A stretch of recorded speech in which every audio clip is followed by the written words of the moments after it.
1971 সালে ভারত শেখ মুজিবুর রহমানকে দিয়ে তিলে তিলে 24 বছর ধরে রেডি করেছে এবং 1971 সালে পাকিস্তানকে ইস্ট পাকিস্তানকে পাকিস্তান থেকে আলাদা করে মূলত ভারত চেয়েছিল ওই সময় বাংলাদেশকে দখল করে নেওয়ার জন্য। হাইকোর্ট কিন্তু প্রথমে যে শর্ট জাজমেন্ট দিয়েছিল, সেই শর্ট জাজমেন্টে বলেছিলেন মুক্তিযোদ্ধা কোটা যে বাতিল করা হয়েছে এটাকে অবৈধ করা হলো। এই যখন আন্দোলনে নেমে গেল, যখন দেখলো যে আন্দোলনটা বেগতিক হয়ে যাচ্ছে, এই মুহূর্তে হাইকোর্ট আবার পূর্ণাঙ্গ জাজমেন্টের যে আংশিক প্রকাশ করেছে সেখানে বলেছে যে এটা সরকারের উপর ছেড়ে দেওয়া হয়েছে, সরকার সকল কোটা রাখবে, তবে সরকার চাইলে এটা কম বেশি করতে পারে। এখন যে কোটা বিরোধী যে আন্দোলন হচ্ছে, ছাত্ররা রাস্তায় নেমে এসেছে, আমি মনে করি বিএনপি, জামাত তথা ৬২টা দল শুধুমাত্র প্রেস ব্রিফিং না দিয়ে, শুধুমাত্র অনলাইনে বক্তব্য না দিয়ে, এই যে ভারত যে স্বাধীনতার সার্বভৌমত্ব লঙ্ঘন করতে যাচ্ছে এবং আমার যে রিজার্ভ যে এখন $3-4 বিলিয়ন নেমে এসেছে, এই দুইটা ইস্যু নিয়ে আমি তো মনে করি ৬২টা দল রাস্তায় নেমে আসা উচিত। সরকার চাইলে তো এটা শান্তিপূর্ণ সমাধান করতে পারতে। আমার বক্তব্য হলো যে সরকার আলটিমেটলি শান্তিপূর্ণ সমাধানেই যাবে। মানে সরকার যেটা মনে মনে ঠিক করে রেখেছে, সরকার বলতে তো একজনই, শেখ হাসিনা মনে মনে যেটা ঠিক করে রেখেছে এটা উনি আলটিমেটলি করবেনই। এটা হচ্ছে নাটক, মহানাটক মঞ্চস্থ হচ্ছে। শেক্সপিয়ারের সেই বিখ্যাত ডায়লগ যে whole life is a theatre, in this theatre some we are actor, some we are actress. এখন হলো যে শেখ হাসিনা সবাইকে দিয়ে অভিনয় করাচ্ছে এবং কেউ অভিনেতা অভিনেত্রী হিসেবে দায়িত্ব পালন করছে। এটা কি আমরা আজকে বলতে পারি, আজকে যে রক্তাক্ত পরিস্থিতি সেখানে কি আমরা বলতে পারি এখানে কোনো অভিনয় আছে, কোনো নাটক মঞ্চস্থ হচ্ছে, এরকম কিছু বলতে পারি কিনা? মানে এটা আমার একান্ত ব্যক্তিগত ব্যাখ্যা বিশ্লেষণ। এগুলো সবই নাটক মঞ্চস্থ হচ্ছে, এগুলো সবই নাটক মঞ্চস্থ হলো। এবং শেখ হাসিনা কখন কি করবেন উনি আগের থেকে প্ল্যান করা, আইদার উনি নিজে ঠিক করে রেখেছেন অথবা পার্শ্ববর্তী দেশের গোয়েন্দা সংস্থা কর্তৃক ওনাকে যেভাবে ডাইরেকশন দেওয়া হচ্ছে, এখানে প্রযোজক হচ্ছে পার্শ্ববর্তী দেশ আর পরিচালক হচ্ছে শেখ হাসিনা। আর যারা এইগুলো আক্রমণ করছে, আক্রমণের শিকার হচ্ছে, এরা হচ্ছে অভিনেতা অভিনেত্রী এবং আমাদের যে সমস্ত ইয়াং ছেলে মেয়ে যাদের বয়স 18 থেকে 30, যারা এই কোটা বিরোধী আন্দোলন করছে, এরা হচ্ছে ভিকটিম। কারণ আপনি কোনো অভিনয় করতে গেলে শুধু অভিনেতা অভিনেত্রী লাগে না, শুধু থাকে না, এর সাথে কিন্তু ভিকটিমও থাকে। এরা হচ্ছে ভিকটিম বা তারা ভিকটিমাইজ হয়ে যাচ্ছে। আর আমরা যে এখন এই যে আমার আগের যে দুইজন বিজ্ঞ আলোচক যে আলোচনা করলেন রাজাকার এবং মুক্তিযোদ্ধা নিয়ে, হাসিনা আক্তার, আপনি যদি আমাদের ইতিহাস দেখেন, আমাদের এই বাঙালি জাতিকে 1971 সালের আগে কোনো বাঙালি কিন্তু এই বাঙালি জাতিকে নেতৃত্ব দেয় নাই।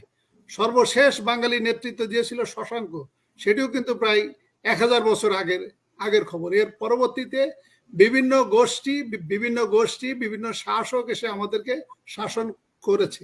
1971 সালে আমাদের একটা দারুণ সুযোগ এসেছিল এই বাঙালি জাতিকে বাঙালি কর্তৃক নেতৃত্ব দেওয়া। কিন্তু আমরা বাঙালি জাতি আসলে আমরা শাসন করতে পছন্দ করি না, বা আমাদের ওই ক্যাপাবিলিটি, ওই ক্যাপাসিটি নাই। আমরা শাসিত হতে পছন্দ করি। আপনি 1947 সালে যে স্বাধীনতার কথা বলা হয়, সেই স্বাধীনতা কিন্তু ব্রিটিশরা স্বেচ্ছায় কিন্তু স্বাধীনতা দিয়েছিল এবং ব্রিটিশ পার্লামেন্টে আইন পাস হয়েছিল, ইন্ডিয়ান ইন্ডিপেন্ডেন্ট অ্যাক্ট 1947, এবং সেই আইনের আলোকেই কিন্তু এই ভারতবর্ষ স্বাধীন হয়েছিল এবং দেশটা ভাগ হয়েছিল। আমাদের সৌভাগ্য হোক আর দুর্ভাগ্য, আমি মনে করি এটা সৌভাগ্য, সেই সময় মোহাম্মদ আলী জিন্নাহ এবং আমাদের পূর্ব পাকিস্তানের মুসলিম নেতাদের দূরদর্শিতার কারণে আমাদের ইস্ট পাকিস্তানের ভিতর ঢুকতে পেরেছিল। কারণ ওই সময় যদি ইস্ট পাকিস্তানের ভিতর না ঢুকতে পারতো, তাহলে কিন্তু আমরা সেই ভারত কর্তৃক শাসিত হতাম এবং সেই সর্বশেষ শশাঙ্কর পরে আমাদের আর কোনো বাঙালি আমাদের এই বাঙালি জাতিকে নেতৃত্ব দিত না। তো এখন 1947 সালে আমরা যে কোনো ফর্মে হোক আমরা স্বাধীনতা পেয়েছিলাম, কিন্তু 1947-এর এই স্বাধীনতা আমাদের পরিপূর্ণ স্বাধীনতা ছিল না। এবং এই পরিপূর্ণ স্বাধীনতাটা আমরা চেয়েছিলাম বা ভেবেছিলাম যে 1971 সালে পাবো। কিন্তু আমাদের 1971 সাল যখন অতিক্রম হলো, তখন আমরা বুঝতে পারলাম যে এটাও কিন্তু আমাদের স্বাধীনতা ছিল না, এটাও ছিল একটা ফাঁদ, এটাও ছিল একটা ট্রাপ। এটা 1971 সালে ভারত শেখ মুজিবুর রহমানকে দিয়ে তিলে তিলে 24 বছর ধরে রেডি করেছে এবং এবং 1971 সালে পাকিস্তানকে, ইস্ট পাকিস্তানকে পাকিস্তান থেকে আলাদা করে মূলত ভারত চেয়েছিল ওই সময় বাংলাদেশকে দখল করে নেওয়ার জন্য। কারণ আমি আপনার আগের টক শোগুলোতে বলেছি, এটা আমি আর রিপিটেশন করতে চাচ্ছি না, ভারতের কিন্তু 1947-এর পর থেকে কিন্তু দখলের ইতিহাস। কারণ 565টা রাজ্যের ভিতর যে মোটামুটি 562টা রাজ্য, তারা একটা ডিসিশনে চলে এসেছিল যে আইদার তারা পাকিস্তানে থাকবে অথবা তারা ভারতে থাকবে। সমস্যা হয়েছিল জুনাগড়, সমস্যা হয়েছিল কাশ্মীর, সমস্যা হয়েছিল হায়দ্রাবাদ। এই ক্ষেত্রে আমি আপনার এই আলোচনা করে সময়টা দীর্ঘায়িত করতে চাচ্ছি না, বাট আমি সংক্ষেপে যেটা বলি, 1948 সালে 1947 সালে সম্ভবত অক্টোবরে ওনার ভারত কিন্তু কাশ্মীর দখল করে নেয় এবং 1948-এর ফেব্রুয়ারিতে জুনাগড় তারা কিন্তু দখল করে নেয় এবং 1948-এর সেপ্টেম্বরে কিন্তু হায়দ্রাবাদ দখল করে নেয়। দিয়ে এই 565টা যে রাজ্য ছিল, রাজ্যের একটা সেটেলমেন্ট হয়ে যায়। এরপরে 1961 সালে গোয়া, দামান, দিউ, এটা কিন্তু এখন এটার সাথে আপনি মানে এটা কি মিলাচ্ছেন কেন? এইটার সাথে আমি মিলাচ্ছি যে এটা আমাদের পার্শ্ববর্তী দেশ যেভাবে বলে দিচ্ছে এবং শেখ হাসিনার মনের ভিতর যেটা আছে সেই কাজটি উনি করতে চাচ্ছেন। সাধারণ ছাত্রদের উপরে কেন, মানে নিরীহ ছাত্রদের উপরে কেন? আচ্ছা, নিরীহ ছাত্রছাত্রীদের উপরে করা হচ্ছে। আপনার টক শোতে কিন্তু আমি অনেকবার কিন্তু আমি বলেছি, এটি আসলে নাটকটা মঞ্চস্থ করা হচ্ছে বড় দুইটা বিষয় ঢাকা দেওয়ার জন্য। একটি হচ্ছে ভারতের সাথে যে আমাদের অসম চুক্তি হয়েছে এবং মূলত আমাদের স্বাধীনতা সার্বভৌমত্ব লঙ্ঘনের যে চুক্তি এটি, এবং এই যে হঠাৎ করে দেখেন গত 10 দিন আগে আমাদের $10 বিলিয়ন মানে $9.26 বিলিয়ন জয় বাংলা হয়ে গিয়েছে।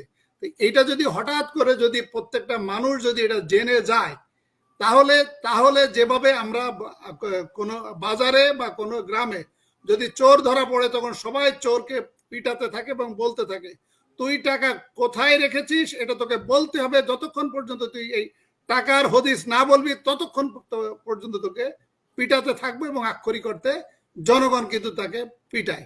এখন সরকার ভেবেছে, শেখ হাসিনা ভেবেছে, যদি এই তথ্যটা যদি 18 কোটি জনগণ যদি জেনে যায়, ওয়াকিবহাল হয়ে যায়, তাহলে গণভবন এসে আক্রমণ করে শেখ হাসিনাকে বলবে আপনাকে এই $10 বিলিয়ন হদিস ইতিহাস আপনাকে বলতে হবে, আদারওয়াইজ আপনার জনগণ আপনাকে বাংলাদেশ ত্যাগ করতে দিবে না। এইটা থেকে এই দুইটা বিষয়কে ঢাকা দেওয়ার জন্য, আড়াল করার জন্য, যাতে মানুষ এইটা নিয়ে যাতে গণ অভ্যুত্থান না হয়, এইটার কারণে শেখ হাসিনা এই মুক্তিযোদ্ধা কোটার নাটকটা প্রবর্তন করেছে এবং উনি আক্ষরিক অর্থে একটা স্কোপ খুঁজছিলেন। এই স্কোপটা পেয়েছেন, এটা এখন আদালতকে ব্যবহার করা হয়েছে। আদালত যে দেখেন, আপনি দেখেন আদালত যে জাজমেন্ট দিয়েছে, হাইকোর্ট যে জাজমেন্ট দিয়েছে, আমি তো একজন আইনজ্ঞ, এর জন্য তো হাইকোর্ট লাগে না। কারণ হাইকোর্ট কিন্তু প্রথমে যে শর্ট জাজমেন্ট দিয়েছিল, সেই শর্ট জাজমেন্টে বলেছিলেন মুক্তিযোদ্ধা কোটা যে বাতিল করা হয়েছে এটাকে অবৈধ করা হলো। এই যখন আন্দোলনে নেমে গেল, যখন দেখলো যে আন্দোলনটা বেগতিক হয়ে যাচ্ছে, এই মুহূর্তে হাইকোর্ট আবার পূর্ণাঙ্গ জাজমেন্টের যে আংশিক প্রকাশ করেছে, সেখানে বলেছে যে এটা সরকারের উপর ছেড়ে দেওয়া হয়েছে, সরকার সকল কোটা রাখবে, তবে সরকার চাইলে এটা কম বেশি করতে পারে। আমার বক্তব্য হলো যে হাইকোর্ট যে জাজমেন্টটা দিয়েছে, আমি একজন আইনজ্ঞ হিসেবে বলছি, এটি অসাংবিধানিক। কারণ মুক্তিযোদ্ধাদের কোটা দিতে হবে, এটি কোনো প্রচলিত আইন এবং আমাদের সংবিধান বা কোনো আইনে কোথাও বলা নাই। তাহলে এই যে হাইকোর্ট যে আদেশটা দিলেন, এই হাইকোর্ট মূলত শেখ হাসিনা যেটা চেয়েছে সেটাই হাইকোর্ট এই জাজমেন্টটা দিয়েছে।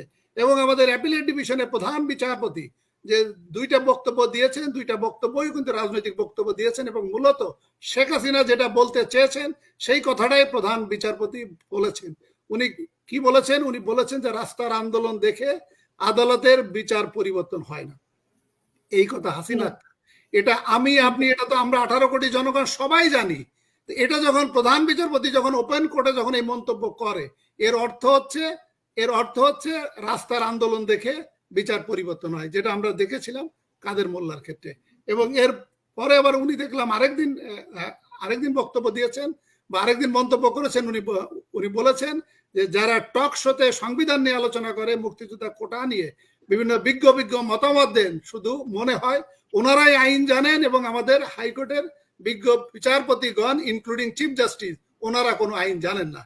এই যে কথাটা বলা হাসিনা আক্তার, আমি মনে করি এটা দুইটা বক্তব্যই রাজনৈতিক বক্তব্য।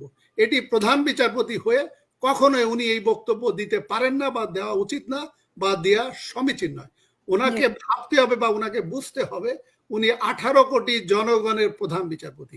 ওনাকে শেখ হাসিনা বা শেখ হাসিনার সরকার নিয়োগ দিতে পারে, but it does not mean that he belongs to the as a chief justice of Sheikh Hasina. He does not belong to the as a chief justice of this army puppet government. He is the chief justice of 18 crore people. এখন প্রশ্নটা হলো যে এই যে এখন যে কাজগুলো করা হচ্ছে, এটা আমাদের ছাত্রদেরকে ব্যবহার করা হচ্ছে এবং ছাত্ররা আবেগ আপ্লুত হয়ে এই কাজটা করছে। এবং আমি একাধিক টকশোতে আমি বলেছি যে ছাত্ররা এটা ভুল করছে এবং এটার সাথে আমাদের যে অপোজিশন যে রাজনৈতিক নেতৃত্ব এবং তারাও ভুল করছে এবং তারা ভুল করে যাচ্ছে। আমাদের ডক্টর তাজ হাশমি যেটা বললেন যে আমাদের গত 16 বছর ধরে আমরা বিরোধী রাজনৈতিক নেতৃত্ব থেকে যে ধরনের রাজনীতি বা যে ধরনের দায়িত্ববোধ জনগণ আশা করে, আমরা কিন্তু গত 16 বছর তাদের থেকে কিন্তু এই দায়িত্ববোধ আমরা কিন্তু দেখি নাই। এই যে এখন যে কোটা বিরোধী যে আন্দোলন হচ্ছে, ছাত্ররা রাস্তায় নেমে এসেছে, আমি মনে করি বিএনপি, জামাত তথা 62টা দল শুধুমাত্র প্রেস ব্রিফিং না দিয়ে, শুধুমাত্র অনলাইনে বক্তব্য না দিয়ে, এই যে ভারত যে স্বাধীনতার সার্বভৌমত্ব লঙ্ঘন করতে যাচ্ছে এবং আমার যে রিজার্ভ যে এখন $3-4 বিলিয়ন নেমে এসেছে, এই দুইটা ইস্যু নিয়ে আমি তো মনে করি 62টা দল রাস্তায় নেমে আসা উচিত।